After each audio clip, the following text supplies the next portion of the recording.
Hello friends, வணக்கம். இன்றைக்கி சுபாஷ்னஸில் சூப்பராக ஒரு பீன்ஸ் பொரியல் வந்து பார்க்கலாம். அம்மா வந்து கொஞ்சம் டிஃப்ரெண்ட்டாக செய்வாங்க அப்படின்றனால நான் இந்த வீடியோ வந்து போஸ்ட் பண்ணுறேன்.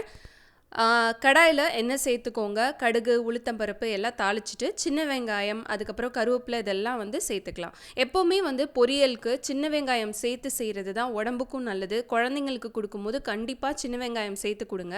அது கூடவே கொஞ்சமாக சோம்பு தூள் வந்து நம்ம சேர்த்துக்கலாம்.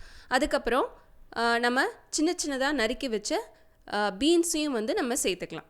காய் வேகிறதுக்கு ஒரு 1/4 டம்ளர் அளவுக்கு நம்ம தண்ணி சேர்த்துக்கலாம். பீன்ஸ் வந்து உடம்புக்கு ரொம்ப நல்லது, ஹேர் க்ரோத்துக்கு எல்லாத்துக்குமே ரொம்ப நல்லது. ஸோ இந்த மாதிரி கொஞ்சம் டிஃப்ரெண்ட்டாக வந்து மாற்றி மாற்றி செஞ்சு கொடுத்தோம் அப்படின்னா குழந்தைங்க வந்து கண்டிப்பாக சாப்பிடுவாங்க.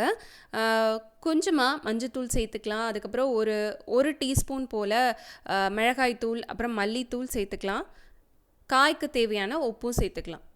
இப்போ இதெல்லாம் சேர்த்து நல்லா கலந்து விட்டுறலாம். மூடி போட்டு காய் வெந்ததுக்கப்புறம் நம்ம பார்க்கலாம். இப்போ காய் நல்லா வெந்துருச்சு. இந்த ஸ்டேஜில் நம்ம வேக வச்சு எடுத்து வச்சுருந்த கடலைப்பருப்பு அப்புறம் தேங்காய் துருவல் ரெண்டையுமே சேர்த்து நம்ம கலந்து விட்டுட்டு இறக்கிக்கலாம். கடலைப்பருப்பு சேர்க்குறனால நல்ல ஒரு டேஸ்ட் கொடுக்கும்.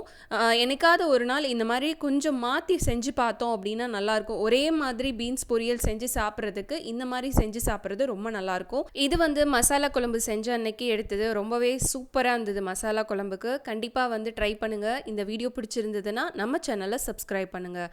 தேங்க்ஸ் ஃபார் வாட்சிங். நன்றி.